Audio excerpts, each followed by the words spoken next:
This is the engine of progress. This is the hour for our greatest courage, when this country will unite to build a better tomorrow. Let us leave the past behind. Let us create a nation of trust and fellowship for all our people in a new era of peace and prosperity. There was always the police, as long as I remember, watching us blackfellas. The Moonarch, we called them. You could be busted for walking down the street with a white fella mate. Consorting, they called it back then. Late 40s I'm talking about. Gordy. Okay.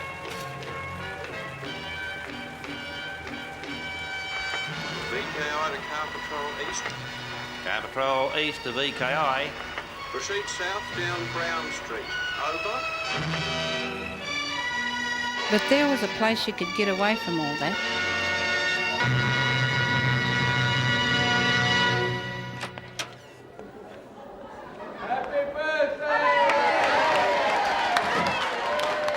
Once you got inside that door, it was home. It was everything. I was just a kid at the time, going along to the Coolbaroo dances. I tell you, they were the greatest.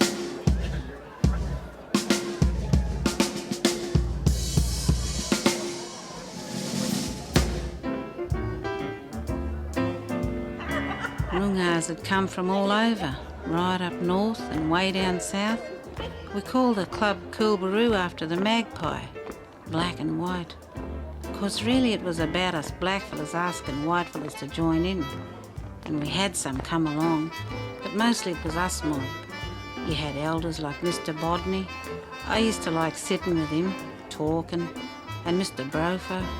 Those two old fellas held it strong, and all the blackfellas listened to him. Ronnie Kickett, he was a drummer. And there was an old white lady, Mrs. Nankara. Oh, darling.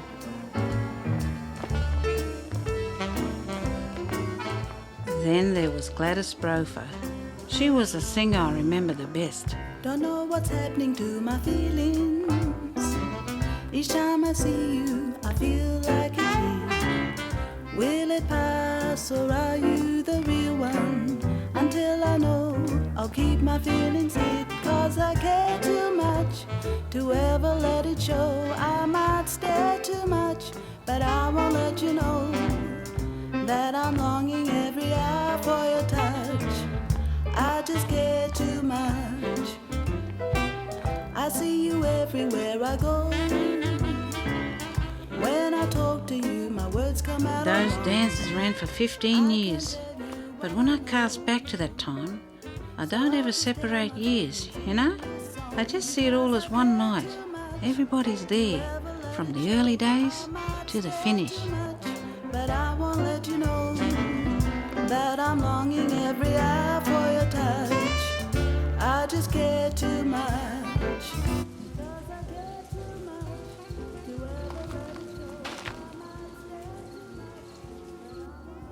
VKI to Car Patrol East. Car Patrol.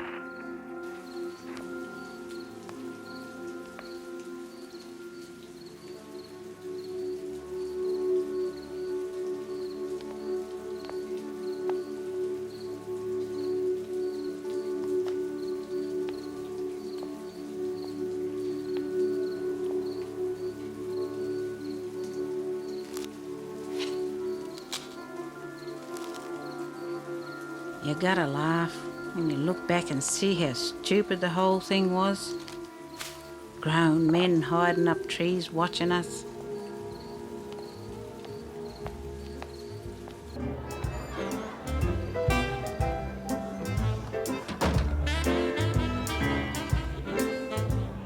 Helena Clark. She was Miss Clark, not just 'cause I was a kid, but because she had real respect. She was here from the start, one of the originals. She was solid, climb any steps put in front of her. Every person in this room could tell you a story about how they got to Perth and come to the club, and everyone would be different. But one thing's for sure, the cops and the government were watching every one of them. You see, Noongar weren't supposed to do this sort of thing. Run a dance, have fun. That was for white fellas. But here we were, dressed up and off to the club. To look at the photos, you'd think, that's not you, you're too posh. But we made our dresses and scrounged bits. You'd paint up your shoes and might be one dress shared around a whole mob of girls, that sort of thing. This wasn't any old dance club. There wasn't anything like it in the whole country. And if you knew what Noongars had been through, you'd see what the Coolbaroo meant to us all. Take Auntie Eileen, her story. You see, whitefellas had a plan for her, and it wasn't dancing.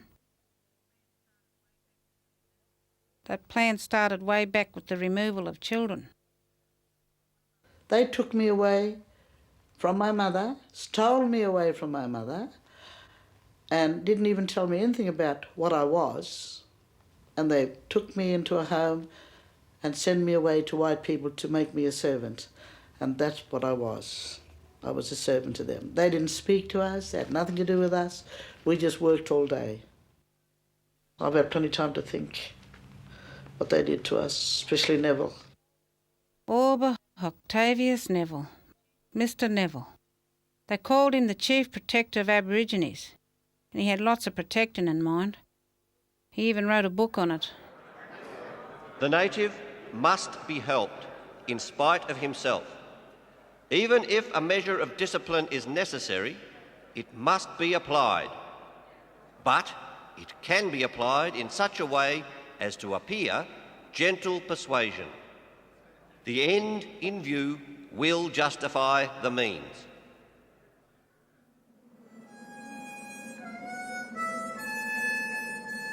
He took those kids away from their families and put them in a settlement hundreds of miles away, like at Magumba where Auntie Eileen was.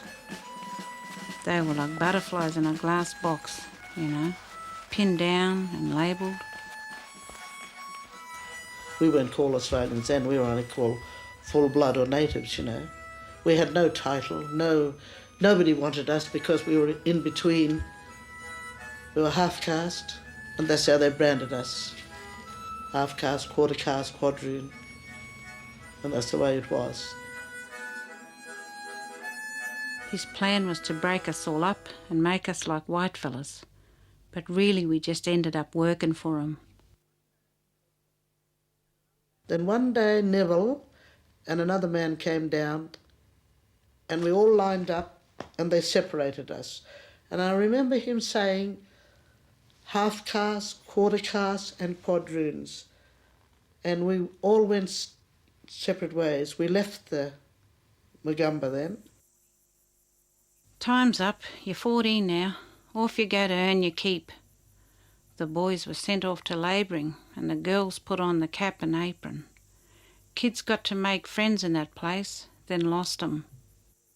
We had no choice with our life. They just said, you go to this house and you work for the people and that's what you're to do. I went to this one lady's place and I said to her that day, I can't work no more because I was sick.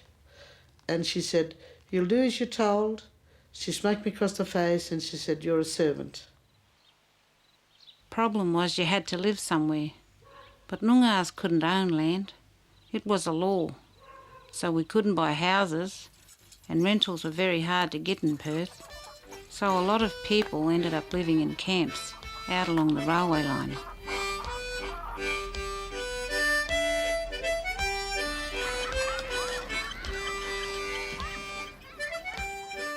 We were more or less brought up in that lifestyle and we didn't see it as being really hard. You know, we were sort of used to it because the people and like government departments and the police and all these people sort of said, you know, that's where you belong, that's where you live, and because we accepted.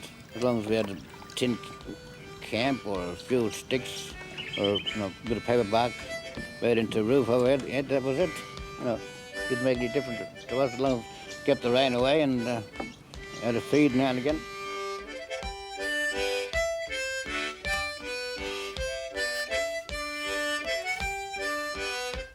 Because we shared everything we had. You know, they were calling us communists for a while because, you know, we'd always share. You know, anybody could go to anybody's place and you'd always get a bed, you'd always get a feed, you know. If you were lucky, you ended up renting down in East Perth.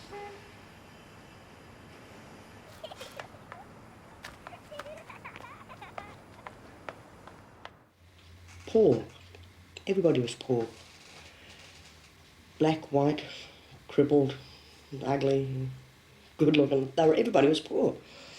And I think that's the thing that kept us all together. But East Perth was a melting pot for blackfellas, Pommies, Irish, Greeks, and it was just one hell of a place to be.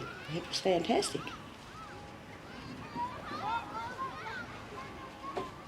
We used to go swimming down the Bunner Bridge where the old power works were, and the hot water used to run into the river. A few kids were drowned, but that was just one of the things. There was the plaster works where you go and get covered in white, be white for 5 minutes.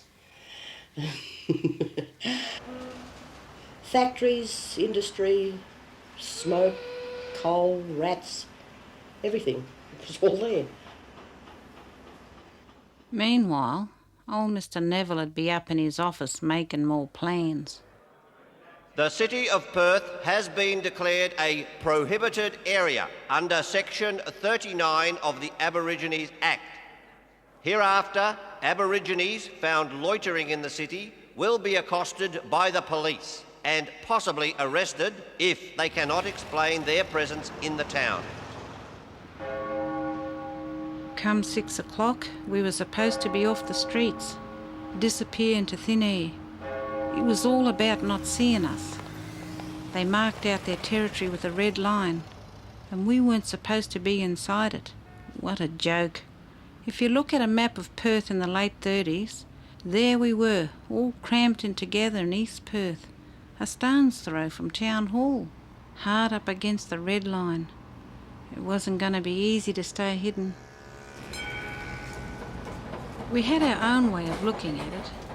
We knew where everyone lived, the best way to get from one place to another, which side of the street to be on. You knew which shops would serve you, which cops were okay, and which ones weren't. People would meet up in town at what we called Noongar Corner, and there were some seats across the road. Oh, the white seats. Jeez, I'll never forget the white seats. There was a place in town where every blackfella knew, every blackfella would meet, and that's where you could always find Bill Bodney. We could always find Mary Forrest. We could always find any other blackfella you want to meet was the white seats. When someone would say, well, like this, or would you go and do your bit of shopping or whatever, and I'll meet you back at the white seat or something like that, you know? Yeah. We all knew where the white seat was, and we'd sort of head back to there, and that's where we'd sort of catch up with one another. There were places we met and places we used. Many of them had been for a long time. Like what we call the bull paddock down by the river. A sort of time-out corner, you know?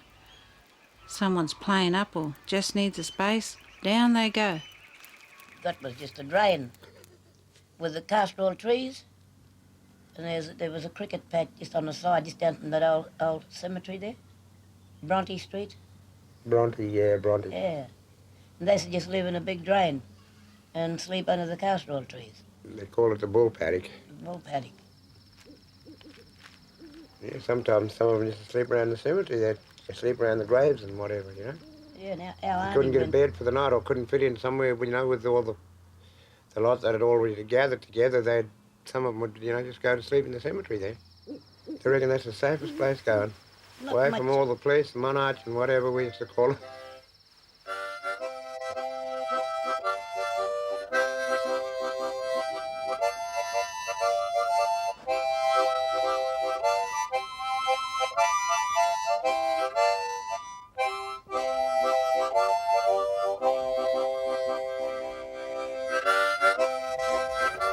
We knew how to live back then, how to get by.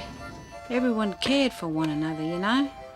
You got evicted or chased by the cops or whatever, someone would take you in. Turn your back on trouble and laugh. Have a cup of tea.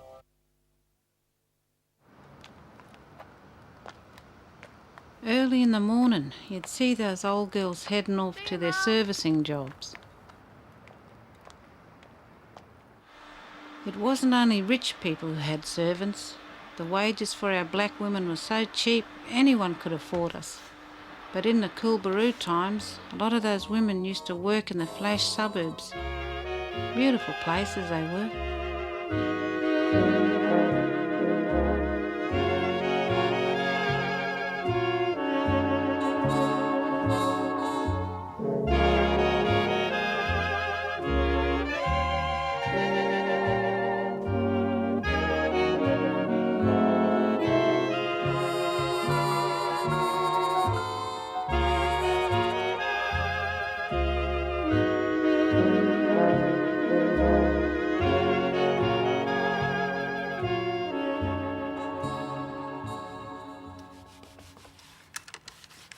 Those old Yorgers worked hard, scrubbing, washing, all the dirty jobs. Their wages were peanuts, and these people had the money to pay 'em proper, but they ripped 'em off. My mother used to say to me, "Girl, keep your house clean and your body clean, then no one can point a finger at you." It makes me sad to think of that, because really she was talking about being a servant to white people, and them always thinking she wasn't clean because she was black. They'd finish up work, tired out. The bus wouldn't stop for 'em, so they'd have to walk home. On top of this, they had to go through the prohibited area to get back there, and they'd be worrying about the 6 o'clock law and the cops. They used to have a permit from the Native Affairs Department, giving them permission to pass through the prohibited area. You'd get pulled up and have to show that thing. If you didn't have one, like most of the campies wouldn't, well, they'd march you off and lock you up for the night.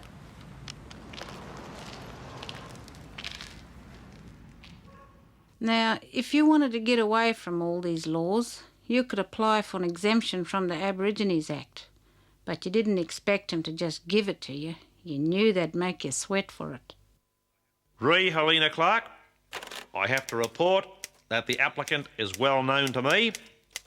During the time she has resided in Perth, I have kept her under regular observation. She is a very fine type of native girl.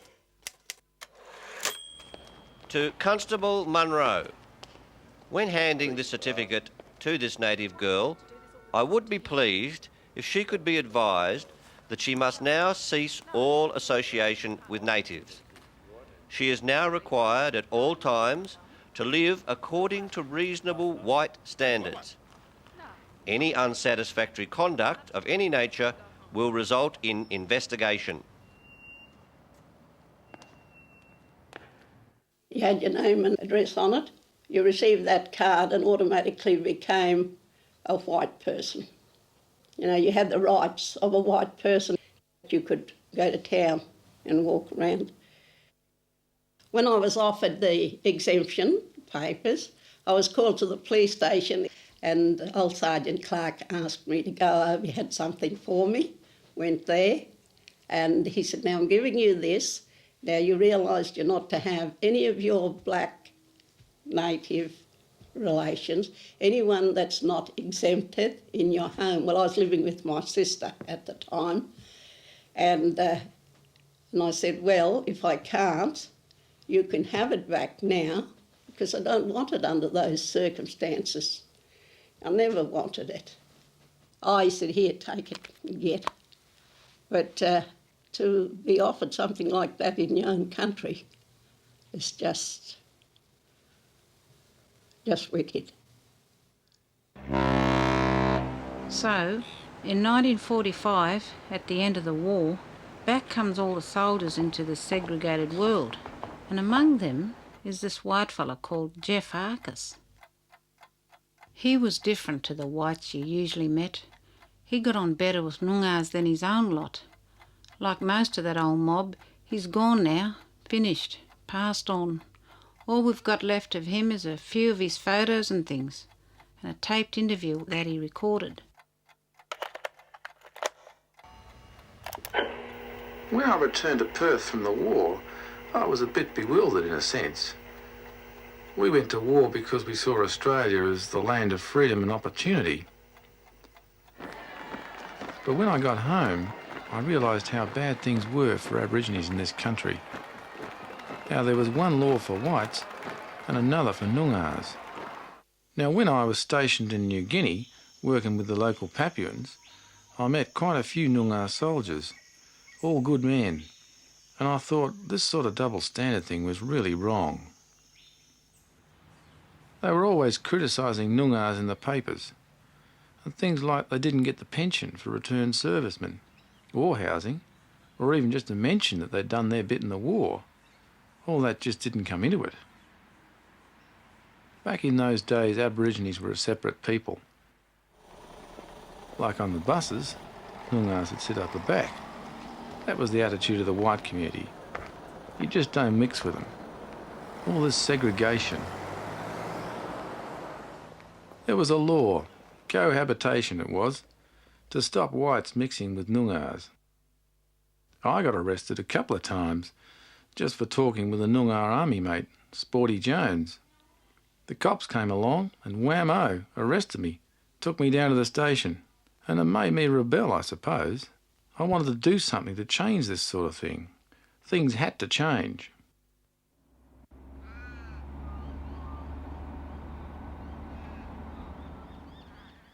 When I was 16 years old, in Port Hedland, we had an open-air picture theatre, and one evening I turned up and there was a rope across where we used to sit, and I asked the chappie that was running the theatre what was it for, and she said, oh, that was for all you people to sit there. So I said, that's it. I went out, demanded my money back, and everybody that came there, I told them the situation, and we boycotted it for 6 weeks until we won, and we could sit anywhere we liked after that. So this is the sort of thing, mildly, what they call it, passive resistance. I came down from Port Hedland to Perth, and I went to Jessie Smith's place. We called her Auntie Jessie, and all the young men, women, young and old, we all met there. And it was like a little social club. Some played cards, some just sat around and talked, played music, whatever. She had a big yard. There was no place else that I know of that people could meet, you know. So from there I made several other friends and sort of branched out. I was always politically minded, and the only political party that really accepted coloured people, Aboriginals, was the Communist Party. They more or less encouraged it, but I went out of curiosity more than wanting to join. But I felt that the Communist Party, they were trying to accept the coloured people into their party so that they could have votes, gain more power, because it was power they really were after, and generally bettering things for themselves. I don't think that the coloured people really came into it. Noongars tried to seek change through the Commos and other white organisations, but they realised it wouldn't work. No one was going to help. Well, I was still looking for something, and then I met Jack Poland. We sort of met a few others, people like Geoffrey Harkis, Tommy Brofo, Bill Bodney. They're very staunch people. And when they asked me if I'd be interested in forming a club, I really jumped at it. I thought that this was our opportunity to do something. Even if there was only a few of us, perhaps we'd get people interested, and I felt that I had arrived.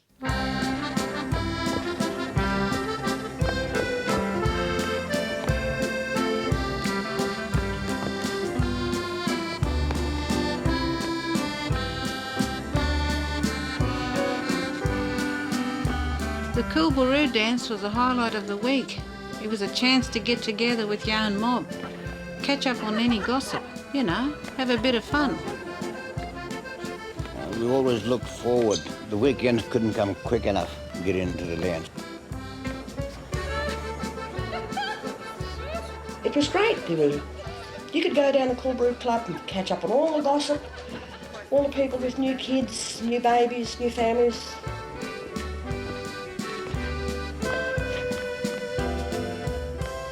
When we formed the club, there was one little clause that we put in that no European of any country would be able to have an executive position in the club, for the simple reason if they got in, we would be controlled by them. Well, that's the way I felt.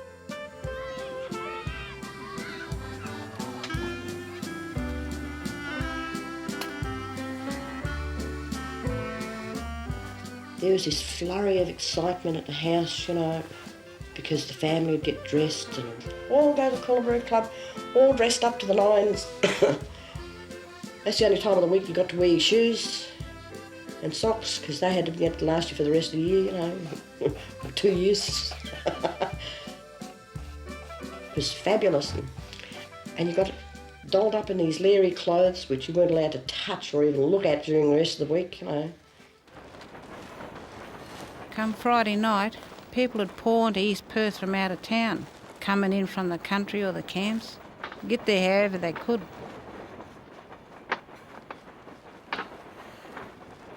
That's how I learned to dance at the Coolbaroo League. I didn't know my right foot from my left foot when I first went there. It seemed like I had two left feet. But there was a special gentleman there, Mr. George Abdella, who was a professional ballroom dancer, because all the young Aboriginal people watched his movements as he danced, and we all picked that up, And after 2 or 3 weeks or a month, we were all champion dancers, And I went on to win awards for professional ballroom dancing and so forth. Well, I think the highlight of the Coolbaroo dances for kids, from my point of view anyway, was the supper.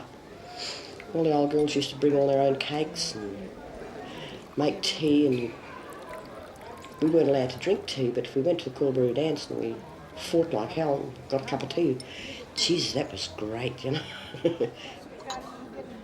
Boat cakes. Loved them.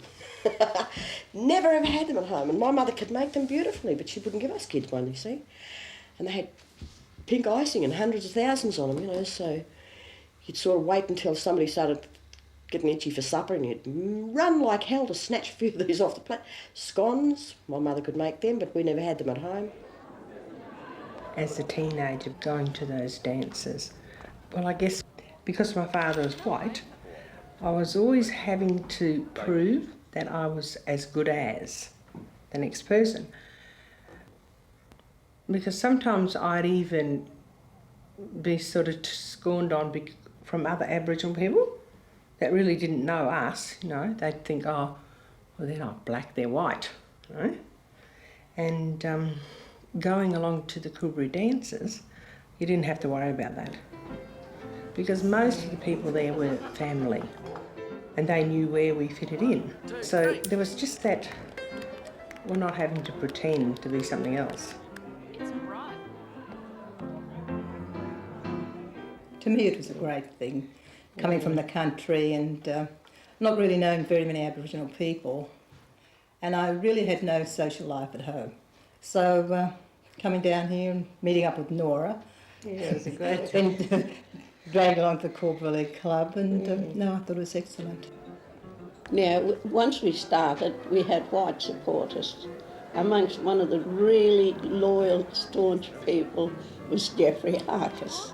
Jeffrey restored my faith in white people, and I think even though he was white, he was a Noongar at heart, and even after I left and went away, he was still there for years afterwards.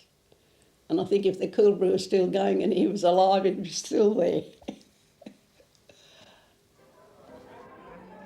Jeff was often criticised for mixing with Aboriginal people. And there were times when I was around and heard people say, why are you mixing with Aboriginal people? He's just shrugged it off and kept doing what he was doing. I think he was doing a marvellous job. Back then, friendships between black and white was just not the done thing. But Jeff and Ronnie Kickett were real friends. You hardly saw one without the other. You know, running the club or working on community stuff. Yeah, sure. Ronnie Kickett. Ronnie Kickett was a lovely, lovely person. He was just so nice and so gentle.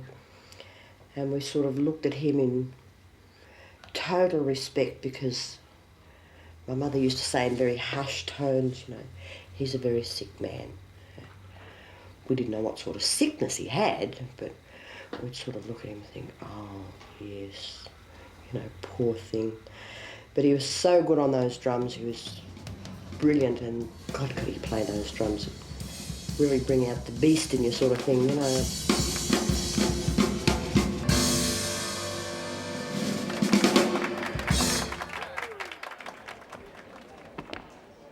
I remember old Bill Bodney.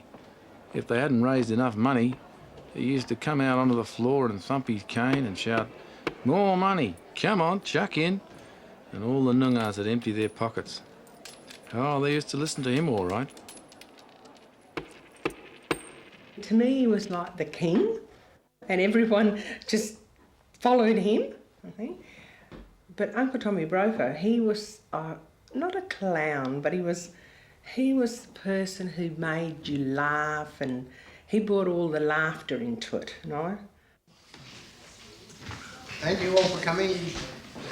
Don't want no more flowers. Want everyone on the floor, and everyone get up and do the dance. I'll play you a few little tunes.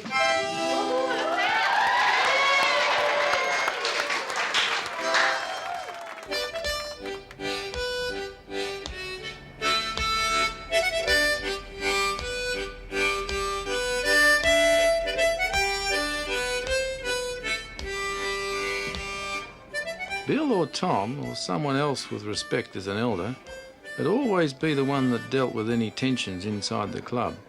They'd just take them aside and have a word, and it usually worked, you know, because it was along their own way of doing things. One night, because different ones had little feuds amongst themselves, somebody decided to bring a tomahawk. I mean, and we all wore real evening gowns, you know, with great big skirts and that. And somebody came along and said to me, "There's a tomahawk under your seat."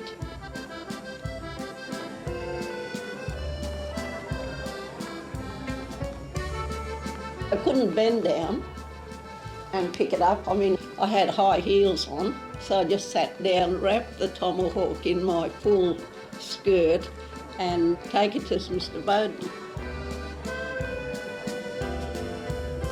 But I never ever found out who brought the tomahawk. I suppose it wouldn't be an Aboriginal dance without some eruption going amongst the Aboriginal community. There was two particular families, I think they were like the hillbillies. They had a running feud for Lord only knows how many years. I really didn't want to accept them. And I thought, if I say no, what am I? I'm like the rest of the world. And I said, well, what can you do? They're our people. And we got cunning the next week, and somebody thought of it. We'll have dance police. And they were so busy making people toe the line, and that was the end of the fights at the dance. Why have a fight and spoil a good night out? It only brought the police down on you. They had two main laws they used to harass the club: disturbing the peace and then the alcohol laws. Alcohol was illegal for Noongars. If they were caught with it, or even looked like they'd had a drink, bang, they'd go to jail. That's why the club was dry, to keep the cops away. There was always this feeling. You could feel like you were thinking, you know, oh, don't stuff up any of you fellas, you know, they'll close us down. So there was always that fear of Monash waiting. Well, the adults, they were always on the extremely very, very best behaviour, you know. There was no actually letting the hair right down and going wild and really getting stuck into it and having a really good party, you know. There was always that restraint. So while you were having a good time, you were always aware that one step wrong and you could be gone, you know. So yes, it was quite horrible having these cops hanging around all the time, like they had nothing better to do.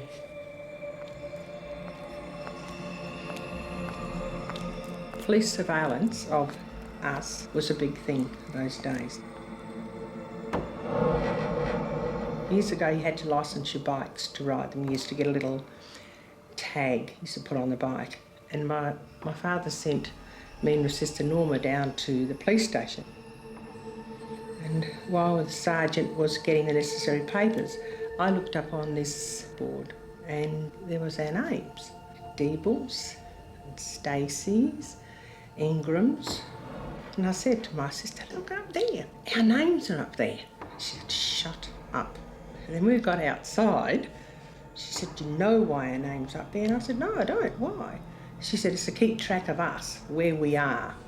So if there's any trouble and someone rings the police, they know exactly where to go. The cops were the bully boys for the government. They only carried out what was laid down by the fellas up in Parliament. And the department responsible for all this, which began as Aborigines and Fisheries, was now called the Native Welfare. The Native Welfare. It was like a cloud hanging over all of our lives. It was always there, whatever you did, whatever you said, whatever you wanted, the way you dressed, where you went to school, what you ate, who you associated with. The Native Welfare was always there. They knew it all. You know, it was terrible. What sort of housekeeping you were doing, what sort of meals you cooked your kid. I mean, absolutely personal stuff. They got stuff all to do with it. I mean, held us up like zoological cases, you know. They took your dignity, they took your pride, they took your privacy, they took everything. You were nothing. So you had to be a good little black person and behave yourself, you know. They had the power to snap their fingers and irretrievably change your life forever. I'll tell you this, and I know it to be the truth.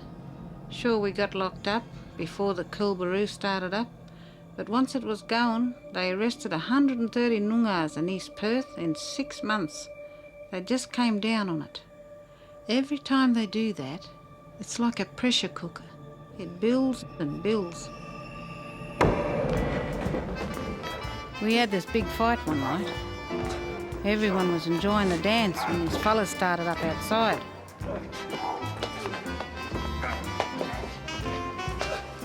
Someone threw a shoe right across the hall, right onto Mrs. Nankara.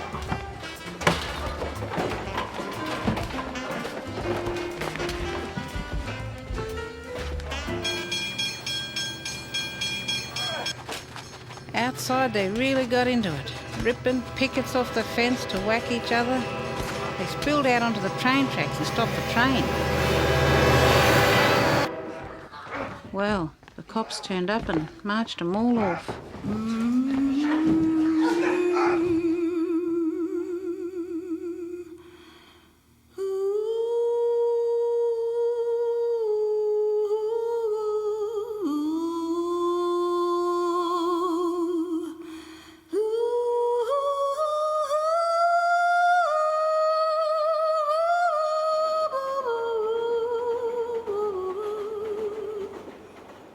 That was the end of the dance. Finished it for everybody.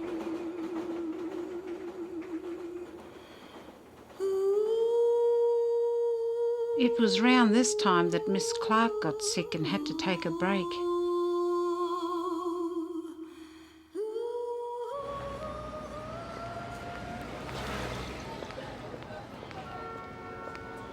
This is the 1950s now, changing times. Stanley Guys Middleton comes in and took over Neville's old job as Native Commissioner. Mr. Middleton, the new broom, he was all for this thing he called assimilation.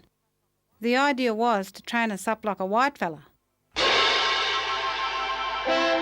In an official broadcast today, the government of Western Australia once again proves itself a leading light in native administration.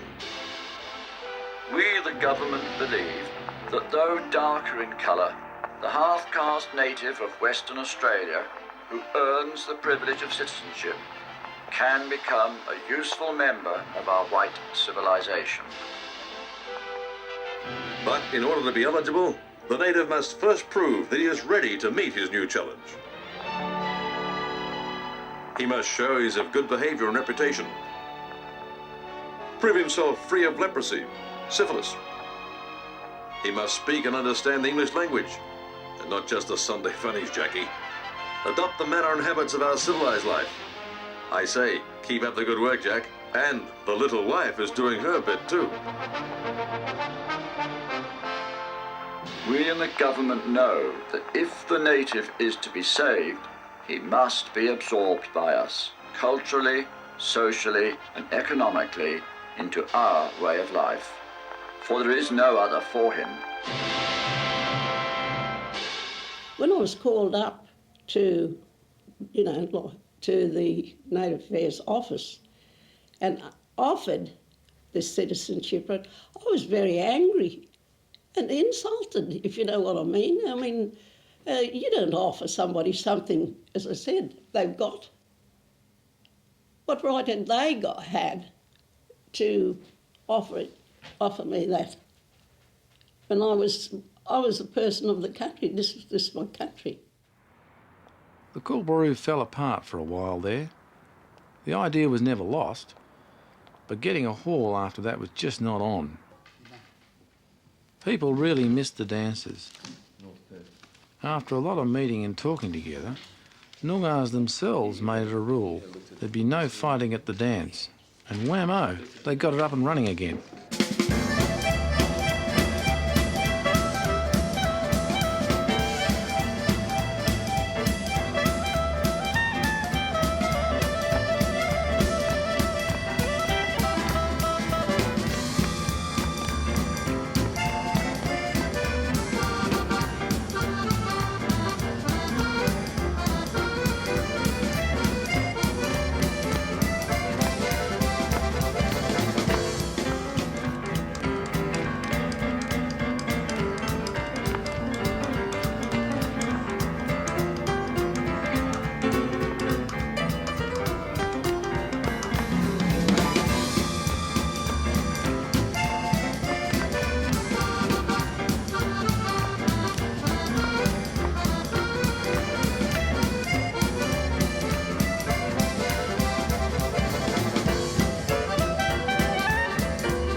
Every so often there'd be a beauty contest, and once a year Miss Coolbaroo.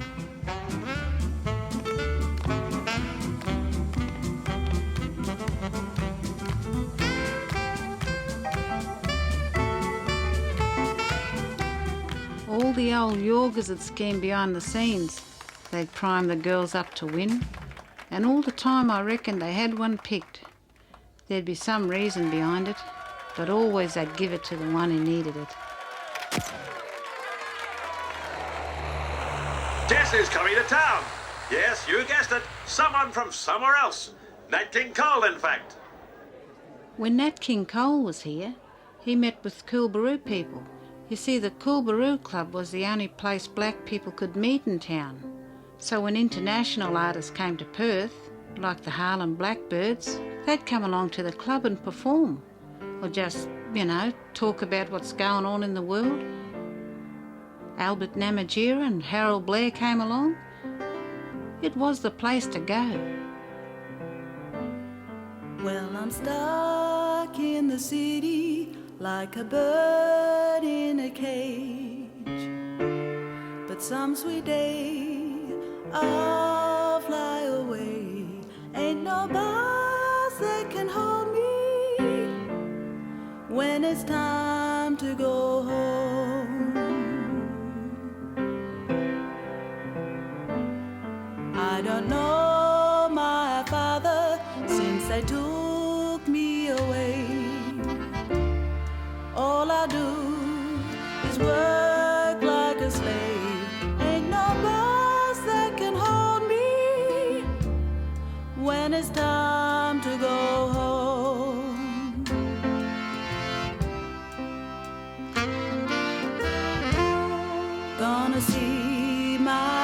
other. Learn about my king. No one's gonna tell me what's good for me. We started taking dances to the country towns. It was like travelling back in time. It was bad enough in Perth, but the racism in the country towns was hard to believe. They were shockers. But some sweet day I'll fly away. Ain't nobody. When we went down to Katanning, Nora booked accommodation from Perth. So we fronted up and were shown our rooms. But when the manager came along, he was furious. "What are you black so-and-sos doing in my hotel? Get out! And you white bung lover, get out of my hotel!" And he called the police. Stuff like that was going to happen. It didn't really get to us. The Coolbaroo ran dances for 15 years, all over the place. And it was out there, spending time with Noongars in those dinky little towns, that they decided to start up a newspaper.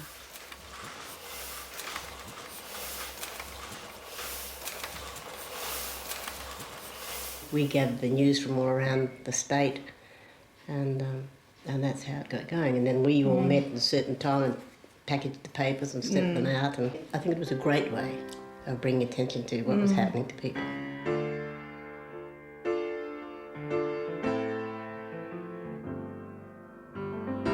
These were a strong bunch of people.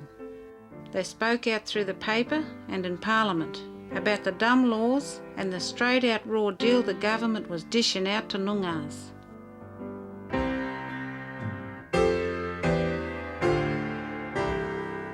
Well, when it all ended, it seemed to end very quickly. It was Christmas Eve, 1959. There was a dance planned for that night, and Ron and I had to pick some things up from the town. Well, when we got to the store, Ron waited outside and I went in. I was only in there a minute, and when I came out, Ron was laying on the pavement. He just died. Died.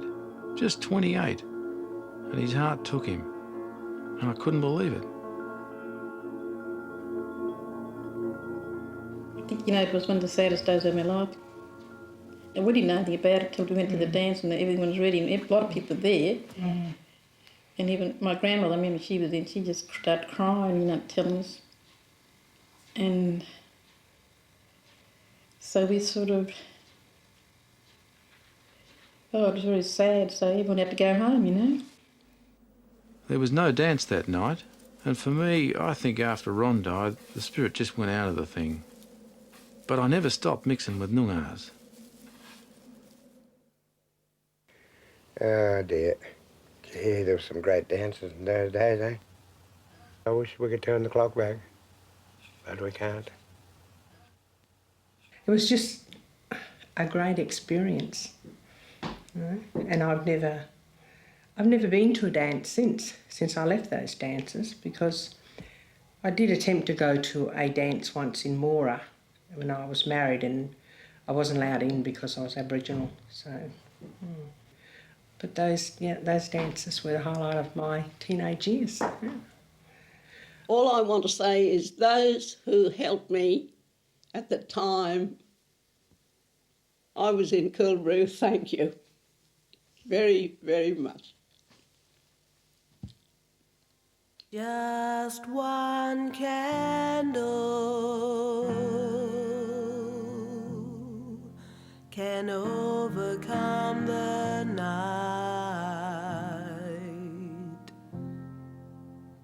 Years of darkness fade away when the time is right. Bells ring in the valley, ripples on the pond. Out on all the airways sings a simple message: keep on keeping on. One believer sees it so much deeper. gives us eyes to see when our days are dark. Every seeker seeks their own believer. If you wanna shine, you gotta find a spark.